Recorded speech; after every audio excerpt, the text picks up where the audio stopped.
Everyone take notice of the improved setup. Oh my god, Ella, what's changed?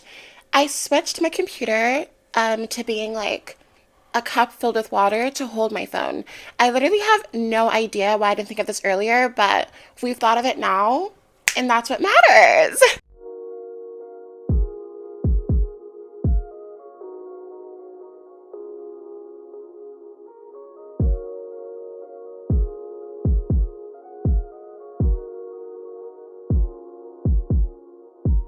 Hi, welcome back to my YouTube channel. It's darkskinpink. A bit late to upload the video, but like not as late as I usually am, which is, progress. Like all progress is good progress. I honestly don't have much of an intro for you guys today because I don't have a lot of explaining to do. I don't really have too many life updates either, apart from the fact that I have been crashing out. Like last week I was obviously sick, and my last video, like I told you guys that I was sick, but I went to my friend's birthday party during the weekend, and I think from there, I just started to crash out. The moment I got home, like it just all started to hit me. Basically, just to answer very, very quickly, I cut things off with a certain situationship. It wasn't even a situationship, like we didn't even know each other like that. But I just stopped talking to him. I stopped talking to him because I think that he only wanted to fuck me. And I'm not looking for a fucking boyfriend or a fucking partner or whatever, or a relationship. But But anyways, yeah, so I realized we weren't on the same page, and I cut things off with him. And it didn't hit me until a week later, and I started to just think about the fact that this is the same pattern that I've always had with men in general. I've always had this pattern where it's just they fool me and trick me into thinking that they give a shit about me and they care about me other than just my pussy. And they prove to me that they're just always gonna be men, and they're always gonna be people that just wanna fuck me. And I started spiraling. I started just I was going on a rampage. By rampage, I mean ranting on my close friends and literally crying on my fucking close friends. So yeah, that's sort of the tea. I'm really getting back into myself now. Even as I'm making this video, my head feels a lot more clear. I've done a lot of journaling and everything. I've cried the tears I needed to cry, and I'm back. And I'm feeling much better. I'm literally feeling better than ever. Literally feeling better than ever.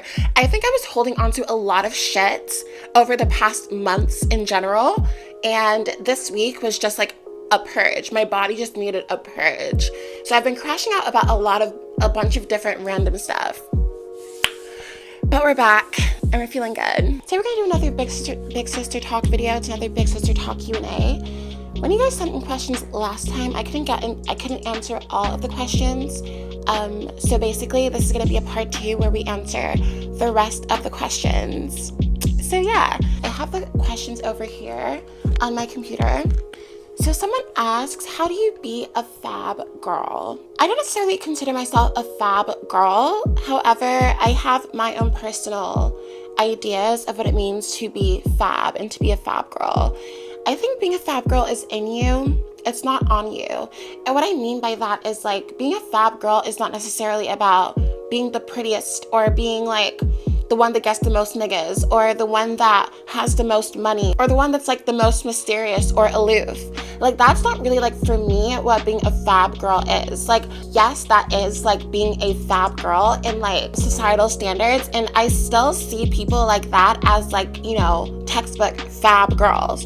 But if you were to really just ask me what being a fab girl is, I think it's about facing your fears every day. It's about being self-aware and just confronting your shadow, not being afraid to confront your shadow.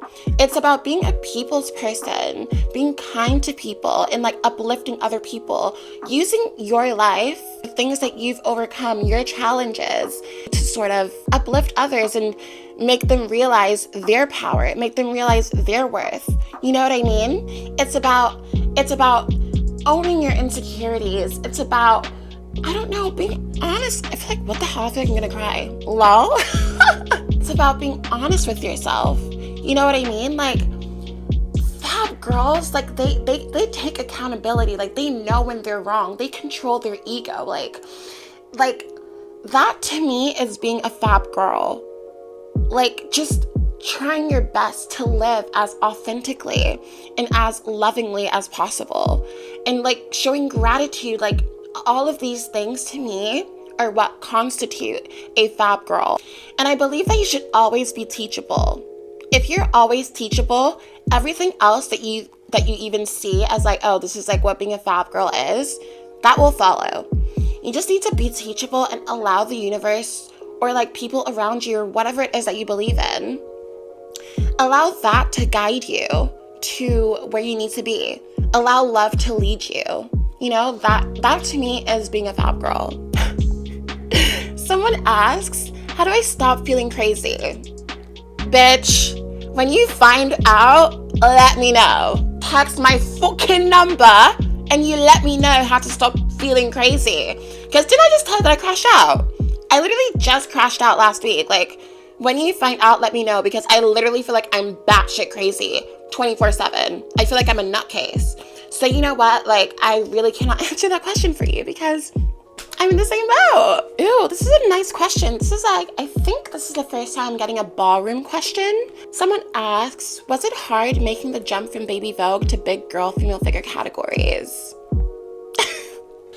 Honestly, I still don't feel like a big girl. I walked Femme Queen Performance at the Manchester Kiki Ball that happened in March, and then I walked Femme Queen Performance at the Face the Music Ball by Vogue Rights. Like, I feel like a baby that's trying on her mother's shoes, or like a girl that's trying to like make her older sister's friends think she's cool. I feel like an imposter. Like, low-key. Like, and I know it's not just me that feels like this, because this is literally how it feels growing up anyway, like, just as a human being and as a person.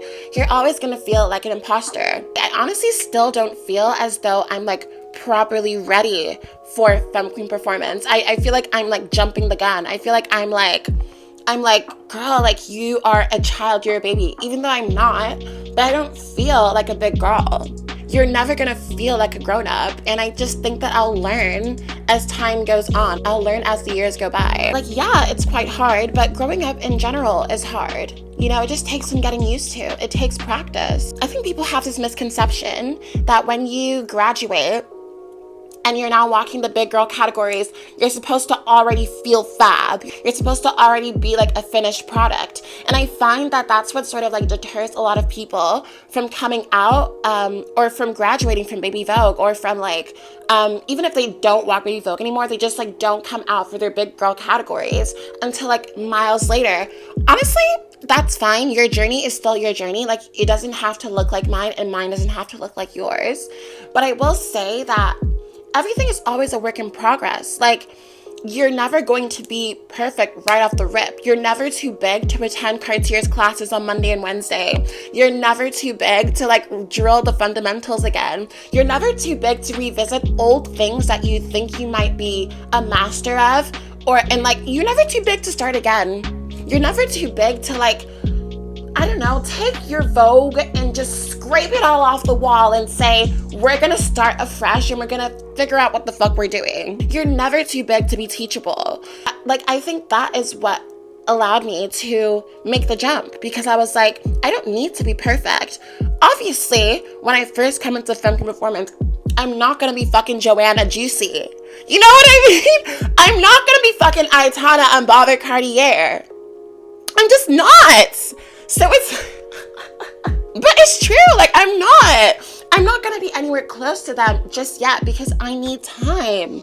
They took their time, and I need to take mine. You know what I mean? I don't think anyone really even feels like a big girl. Honestly, I don't even think the big girls that we all know and we like revere, I don't think they see themselves as big girls for real. If you're talking about fucking Asia or fucking Laomi, yeah, I'm pretty sure they feel like big girls. No motherfucking shade. I feel like the majority of people that walk these categories don't randomly start feeling like big girls. It all just takes some getting used to. And just like adulthood, I think we're all winging it. We're all playing a character. We're all cosplaying as adults, just like we're all cosplaying as big girls. But that's just my 2 cents on the matter. I don't really know if that's true. Maybe I'm projecting, but that's what I think. Someone asks advice for boys. I don't know. Go yourself. Just kidding. Not really. This is one piece of advice amongst the plethora of help that you all need just as a species. Less ego. Less ego, just as a collective. Y'all need to take it down like 8 notches. You know that meme that's like, I can never give you a 10 because I don't like you. Like, I don't like you. Can y'all hear me? I can never give you a 10 because I don't like you. So I always gotta keep something negative in reference to you. So I can never give you you can never get that 10, okay? You can never get that 10. But I'll give you about an 8.5. First of all, less ego. Stop fucking lying to yourselves and to other people to get what you want or to make yourselves believe that you are deserving of random things that you want. Stop fucking cheating. You know what I mean? Learn to like not be a dog. Okay, have you tried that? Have you tried to like not be a dog? Have you tried to like be a person? Oh, I know it's a crazy ass concept. Something that's very foreign to people that are literally aliens like you guys. However, I'm sure you can assimilate best of your ability. No shade, you guys are a lost cause. Honestly, you guys are, there is no fixing you guys. There is no changing you guys. It's a lost cause. I'm not gonna waste my spit. Anyway, next question. Someone asks, how did you end up as a laveaux? Hashtag you're stunning babe, and would you ever join a main house? Hashtag gorgeous. Thank you for saying I'm studying. I'm pretty sure that you're beautiful as well. Actually, not pretty sure. I'm 100% sure. Someone who can call someone else beautiful is someone who is beautiful. It wasn't until my 2nd and 3rd year of university that I started to actually think about ballroom as like an actual potential option for me. But it was low-key a joke. Not low-key. It was more so that I didn't believe that I could ever be in the space. I think that's the real tea. Oh, clock it! I had a friend whose birthday party I went to, and Bambi was invited to that birthday party. Bambi is the mother of the house, of the UK chapter. Obviously, when we went to the club, I did a little one too. Do you know what I mean? I did a little one too.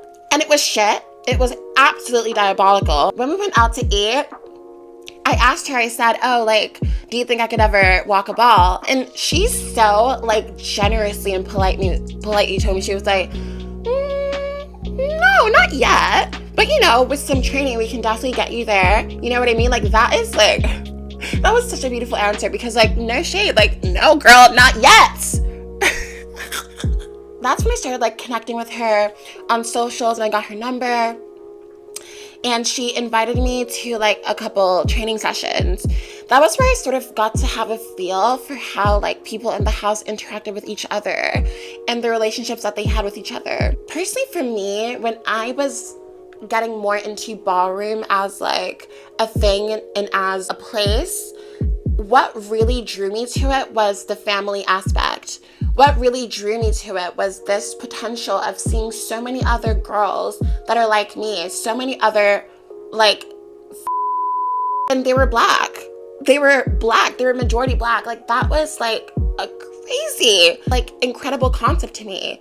Like, the idea of, like, community, like, holding you, like, showing up for you and you showing up for them and, like, getting to enrich people's lives as they enrich yours. That was what really, like, made me be like, okay, like, I want to be in ballroom. That was honestly the basis of what drew me to laveaux when I started to go to training sessions with them. They gave me that feel of like actually being seen as a person first.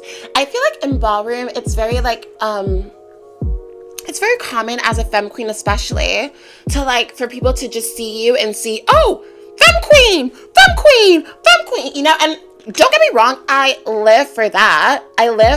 Don't, like, it's fab. Like, it's cute. It's fun. But I'm still, like, a full person. And I think the reason why I'm able to live for that, in that aspect, is because I actually get seen as a whole person at home. Does that make sense? Like, in laveaux, I'm not just seen, oh, femme queen. Like, I'm seen as Ella, first of all. I'm seen as a person, first of all, before even being seen as like a trans girl or as a girl, period, or as a femme queen. I'm seen as myself. They never berated me. They never made me feel less than. I felt like I actually had space to like grow and be a person and have different versions of me like acknowledged and loved. And yeah, but honestly, it's no shade. It was always going to be laveaux. Like, it was just always going to be maison, laveaux. It was always gonna give that. Every single day I wake up and I'm so grateful for my choice. And I'm so grateful that they also let me into their home and into their hearts, because I literally could not ask for better. Genuinely. Someone said, thoughts on telling a guy you recently started seeing casually, miss you texts. Don't? What are my thoughts? Never, ever, ever, ever do it. Like, you will always end up looking stupid. I'm not saying you yourself are stupid for wanting to do this. You're not.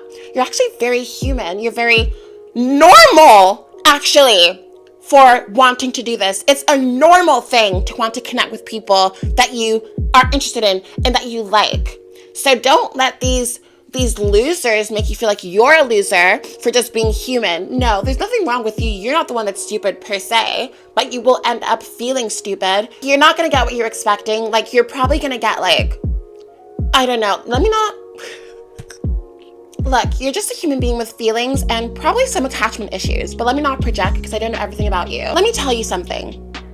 When guys say this is from my personal experience, but I know it's the truth, but I know that if I don't add this caveat, people are gonna be like, that's you, bitch! That's you! My man did this! My man did that! Okay, girl. Cool. Give it 2 years. Anyway, oh my god, I'm so mean. I'm just hurt, okay? I'm just damaged. When guys say they want casual, they pretty much want you to be a free call girl. Like, they want you to be a call girl without the money incentive. Instead of actually paying you, they pay you with like giving you a little bit of attention, like 2 days or a couple days prior to when they want to fuck you.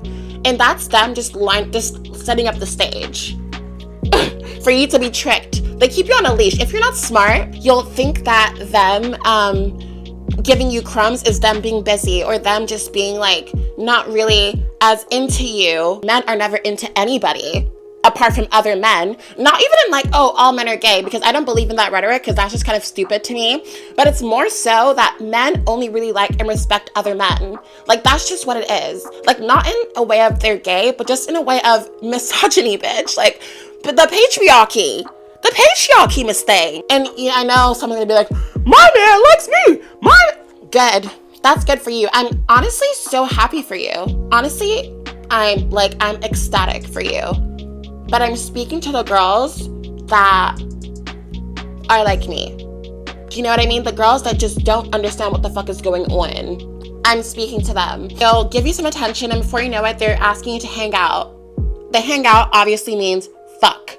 Or before you know it, they're asking you to call them.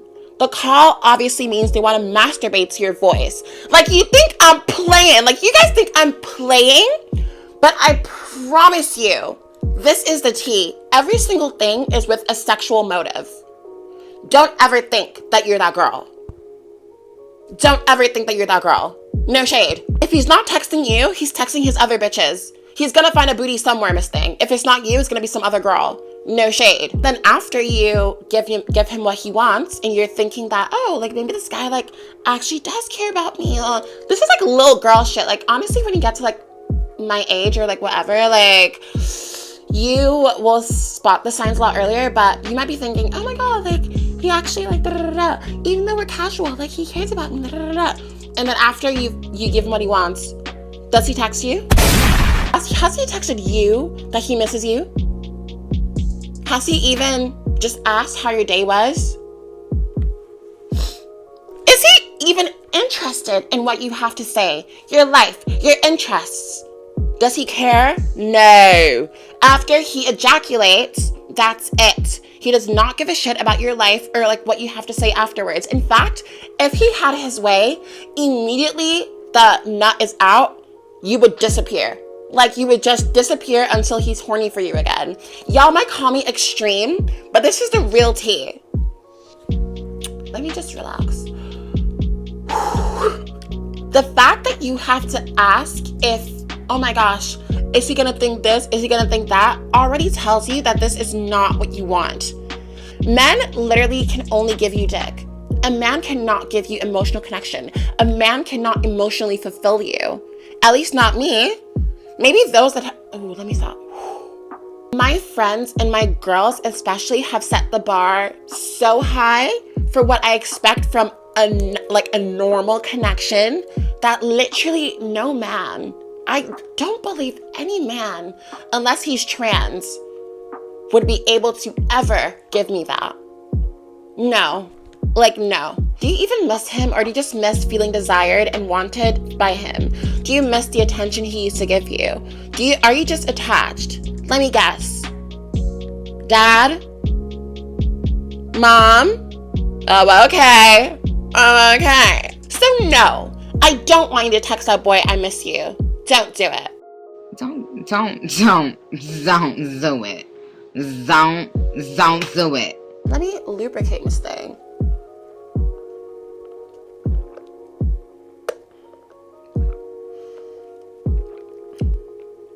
I went on a big tangent there. Sorry. I'm still crashing out. I'm still pained. I'm still pained. No shade. I'm still pained. Who hurt you? Everybody. The fuck? Someone asks, what's the dating scene like within the ballroom community, considering everyone knows each other, if you know? It's very good that you added if you know, because I have no clue. I've never been involved with anybody in ballroom.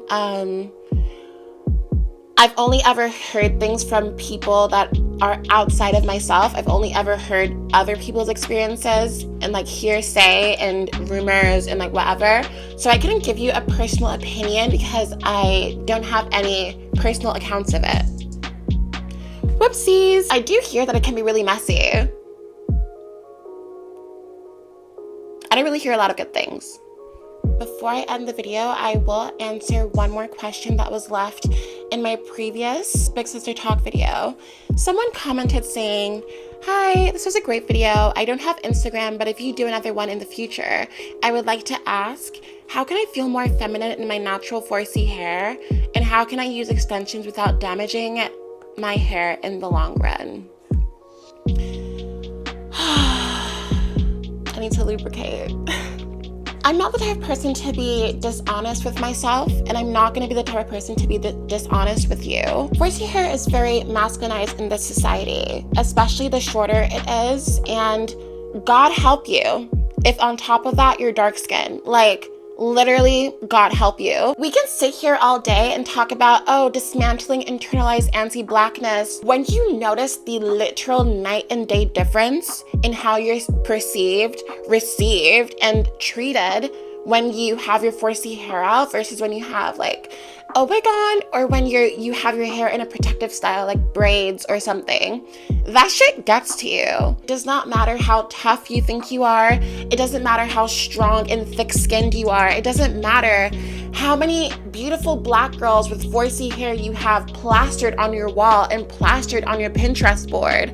It doesn't matter like how many books you read about texturism and colorism and anti-blackness and this, down, the third. It does not matter how much you deconstruct the idea of Eurocentrism and beauty. That shit will get to you. Honestly, like, consistently feeling feminine whilst having your 4C hair, it's genuinely something I question. I question how realistic it is. I can't sit here and give you an answer because I literally do not know how realistic it is for you to feel consistently feminine with 4C hair in the society. People have literally been conditioned to not see the femininity, to not see the beauty, to not see the value in 4C hair. Like, not just 4C, type 4, period, but honestly, mostly 4C. I'm not even gonna sit here and sugarcoat shit. mostly 4C. It doesn't matter what anybody tells you. Even the most, like, the wokest person is still gonna think somebody with a wig is prettier than the same person with 4C hair. Like, they might not say it to your face, but you can always feel it. I mean, like, look at me. You asked me this question, but look what I have in my head. Look what I have in my head. You know, do you know what I mean? Like, I used to be someone who literally repped 4C hair. Like, I did every style there was. I would suffer through my wash days to even manipulate my hair to make it look like the most societally acceptable version of 4C hair. And even still, it never compared to the treatment I receive or like how I'm perceived now when I'm like mostly having wigs on. So honestly, my dear, I don't have an answer for you, and I'm sorry. I wish I feel like I'm gonna cry again, lol. Yeah, I wish that I had a better answer for you, but I really don't. I wish there was something that I could say to let you know that, like, oh, this is what you have to do, and then everything's gonna be okay. Like, but I don't have anything to say to you because I don't know the answer myself. You know what I mean? What I will say, and something that I know for a fact, is that the hair that you have on your head is 100% without a doubt the most beautiful, the most feminine, the most valuable and sacred hair in the entire world. That is something that I can say with 100% certainty. This world is just too stupid and too stuck in their ways and too poisoned by Eurocentrism and white supremacy to realize and to let you know that it's always been you. You have always been the one, my dear. You have always been the one. I'm sorry that you're feeling this way because I definitely know that feeling in and out. And I hope that the pain eases soon. As for protecting your hair in extensions without damaging it, I would say to make sure that you're still taking care of your hair whilst you have the extensions in. So like still making sure that you're shampooing and moisturizing, oiling your scalp and stuff. Make sure that you don't do the extensions too tight, or whatever style you're doing, it's not like too tight, and it's not like pulling like on your head too much. And make sure that your ends are tucked away very snug and protected. That's the main thing. You need to protect your ends and need to make sure that your ends are moisturized. Make sure that you sleep in a satin bonnet still. Don't let the protective style fool you into thinking that you can sleep anyhow. No, girl. Sleep with a satin bonnet still. Don't keep it in for too long. I'm pretty sure 4 weeks is the healthiest maximum, but don't quote me on that. People can correct me in the comment section or whatever. You can find tips from so many people on YouTube. I'm not even the best person to give it to you because, like, girl, like I'm literally just not. Anyways, that is all the questions that we have time for today. I'm definitely gonna do another Big Sister talk soon. I'm definitely gonna put another NGL on my story to get some fresh new questions. Otherwise, like, I don't know. But I hope you guys enjoyed this video. Hopefully I'll have an idea for another video because I'm running out of freaking ideas at the moment. But I'll think of one because I always do. I hope you guys have a lovely weekend. I hope you have an amazing week ahead. And I hope that everything that you want in life is given to you because you deserve it. Darkskinpink.